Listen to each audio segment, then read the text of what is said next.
Take a deep breath in. And as you breathe in a resourceful feeling of relaxation. And as you exhale, just get a sense that tension, stress, worries are leaving your body in your outward breath. As you breathe in and breathe out, if it's safe to do so, on the next outward breath, allow your eyelids to close. And as they close, notice that you're able to feel more relaxed. And I wonder when you will drift into a lovely state known as hypnosis. I wonder when the tension in your neck and your shoulders starts to melt away. And I wonder when you can really relax the muscles around your eyebrows and around your eyes, enabling you to feel deeper and deeper relaxed. Now, as your body relaxes, I want you to imagine that you're able to harness the power of your imagination to visit anywhere in the world. And I want you to imagine a place in Russia, not one of the major cities like Moscow, but something more in nature. I want you to get a sense that there is a city surrounded by mountains and forests. And I want you to imagine that you're in that city. A city known as Chelyabinsk. I want you to find yourself there in that city, perhaps surrounded by those large churches with the interesting steeples, the ornate facades. And I want you to imagine that the city represents a bustling mind, intrusive thoughts, lots of things that you're thinking about, ideas jumping from one to the other. And I want you to imagine you're leaving the city, going out into the forests and the mountains, and as you leave the city, notice that your mind starts to quieten. If the city represents a busy, bustling mind, then nature represents a quiet mind. And I wonder when you'll arrive in the forests and the mountains that you then notice any internal dialogue or random thoughts have started to quiet down, and you can give more of your attention to the sound of my voice. I want you to imagine it's a summer's day there in the forest and the mountains. In fact, the specific place where the forest meets the mountains. Imagine climbing the mountain and looking over the forest, perhaps seeing the city off in the distance, and just getting a sense that you have a unique perspective on everything around you. If the city is your busy mind and nature is your quiet mind, from this perspective, you can get a sense of all of those significant things that you're thinking about or have the ability to think about. What occupies space in your mind? Somewhere not too far away in the forest, I want you to see a large ranch, a big farmhouse. Maybe it's a ranch that belongs to a forester that manages the forest. I want you to get a sense that the trees in the forest are resources, And the ranch is where planning takes place as to what resources need to be utilized. These impressive large pine trees represent amazing resources that you have within your unconscious mind. Maybe one tree represents resilience. Another tree represents discipline or motivation.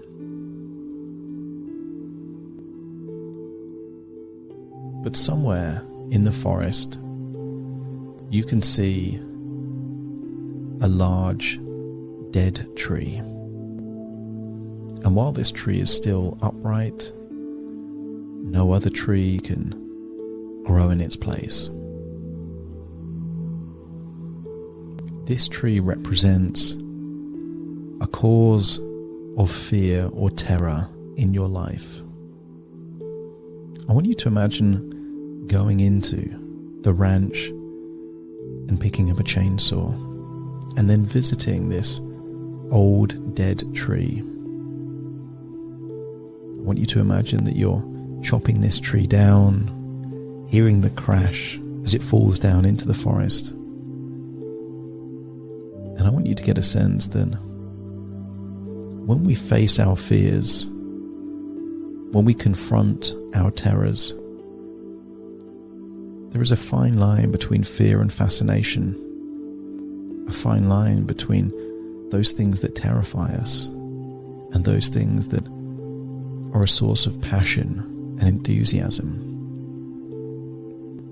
I want you to imagine that there is now space in the forest where this tree of terror has now fallen. You will allow nature to degrade and take anything from this tree that the soil needs, knowing that soon in the future a new tree will be able to grow in the space where the old tree was.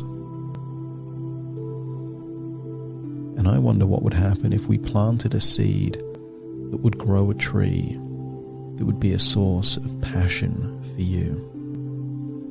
Imagine going back into the ranch.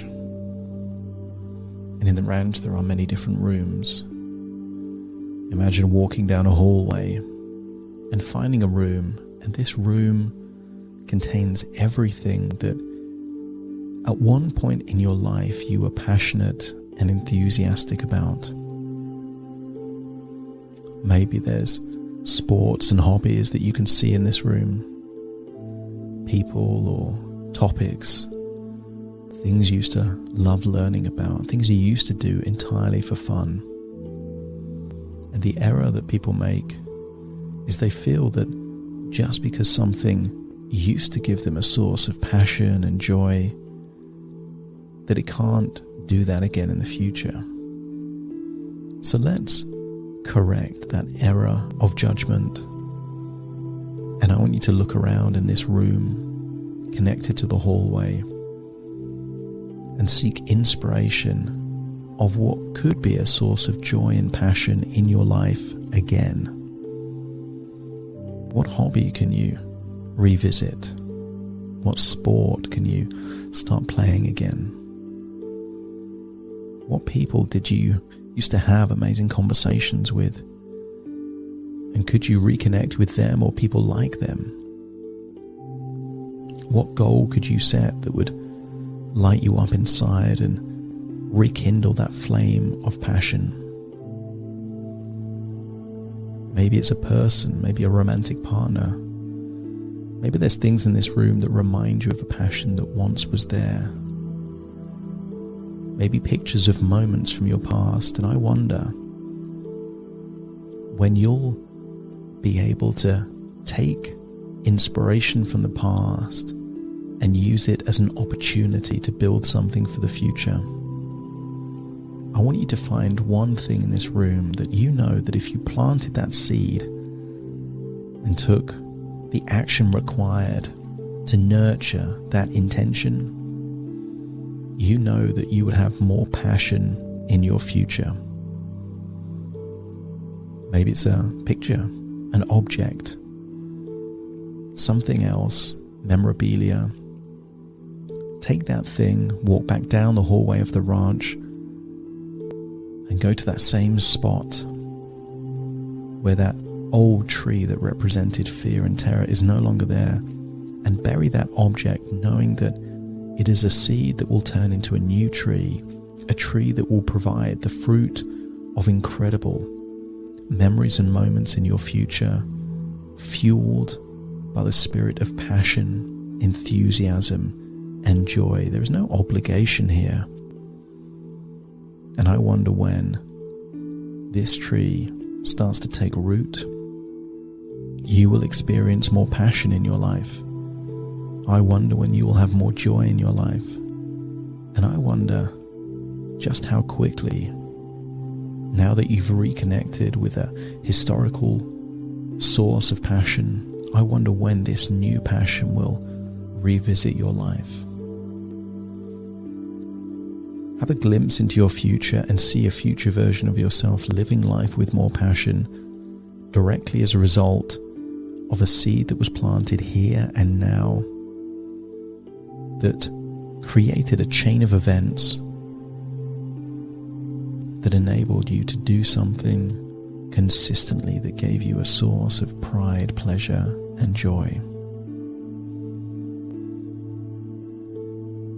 And just know, this could either be a fantasy or a premonition.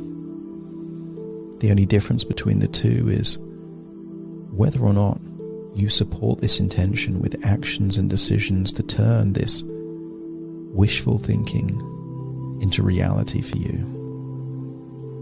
And I have a feeling that you will back up this source of passion with action, because why wouldn't you? There are certain things you can't have too much of, and a future filled with passion and joy is one of those things that you can't have too much. And then you realize that this forest, the mountains, the ranch, and the tree are all just thoughts within thoughts, ideas within ideas, dreams within dreams. And then you return to the present, leaving this countryside of Russia and returning to your body in the present right now. Take a deep breath in through your nose and out through your nose. Just wiggle your fingers, wiggle your toes, all parts returning to the present as I now count from 1 to 10 to awaken you. And when I count to 10, I wonder when